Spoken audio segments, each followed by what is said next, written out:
নিয়ন্ত্রণ হারিয়ে রাস্তার পাশে নয়ানজুলিতে উল্টে গেল টোটো।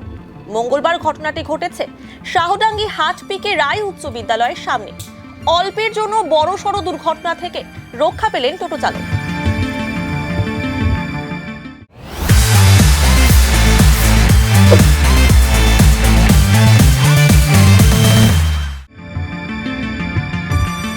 স্থানীয় সূত্রে জানা গিয়েছে, শাহডাঙ্গির দিক থেকে একটি টোটো পড়ুয়াদের নিয়ে শাহডাঙ্গি হাটপিকে রায় উচ্চ বিদ্যালয়ে আসে।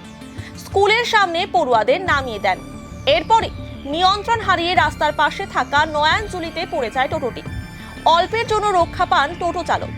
পরে স্থানীয়দের সহযোগিতায় টোটোটিকে উদ্ধার করা হয়।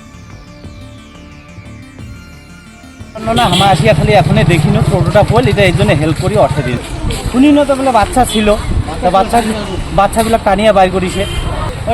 এখানে যেগুলা লোক ছিল এমনি কারো কোনো কিছু ক্ষতি হয় নাই, এসুকে ধন্যবাদ। কারো কোনো ক্ষয়ক্ষতি হয় না, সম্ভাবনা তো ছিল গুরুতর কোনো আহত হওয়ার, তা ভাগ্য ভালো যে কোনো কিছু হয় নাই। এটা ভগবানের কাছে কামনা, এইটুকুই বলার। আমার নাম ক্ষিতীশ রায়।